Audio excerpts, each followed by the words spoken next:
எல்லா புகழும் இறைவனுக்கே. நம் அனைவர் மீதும் இறைவனின் சாந்தியும் சமாதானமும் உண்டாகட்டும். இறைவன் தன்னுடைய குரான்ல சொல்றான், நீங்க எல்லாருமே நன்றியுடைய ஒரு அடியாருடைய வழித்தோன்றல்கள் அப்படின்னு. அப்போ மனிதர்கள் எல்லாருமே ஒரே ஒரு ஆளுடைய வழித்தோன்றல் தான். அந்த ஆள் எப்படிப்பட்டவராக இருந்தாருன்னா, தன்னை படைத்த இறைவனுக்கு நன்றி செலுத்தக்கூடியவராக இருந்தார்.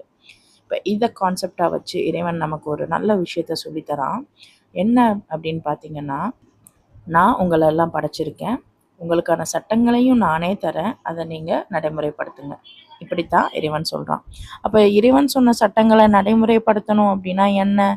இயற்கையான விஷயத்தை நடைமுறைப்படுத்தணும். மிக முக்கியமாக மனிதர்களிடையே நீதமாக நடக்கணும்.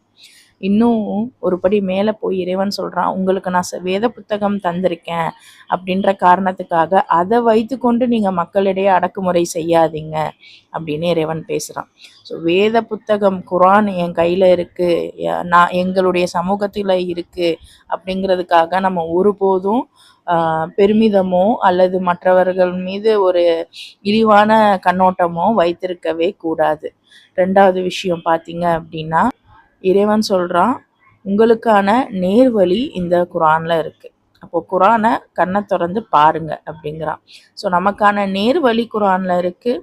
அதுபடி நம்மளுடைய வாழ்க்கையை நம்ம அமைத்து கொண்டோம் அப்படின்னா, நல்ல செயல்கள் மூலமாக அதை நம்ம அமைத்து கொண்டோம், பிறரிடத்துல நீதமாக நடக்கும் வகையில் நாம் நடந்து கொண்டோம், யாரையும் அடிபணிய வைக்கணும் அல்லது அடக்குமுறை செய்யணும் அப்படிங்கிற எண்ணம் இல்லாமல் எல்லாரும் சமம் அப்படிங்கிற எண்ணத்தோடு நாம் செய்யக்கூடிய நல்ல அறங்கள் நம்மளை ஒரே உயர்வான நிலைக்கு இம்மையிலும் மறுமையிலையும் கொண்டு செலுத்தும் அப்படிங்கிறத நம்பி இருக்கும் பட்சத்தில் நமக்கான பெருமிதமான கூலி இறைவன் நமக்கு தருவதாக வாக்களித்திருக்கான்.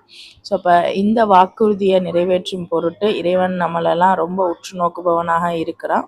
அதிகமாக நாம் நல்ல அறங்கள் செய்யணும், நீதமாக நடக்கணும். எல்லா புகழும் இறைவனுக்கே.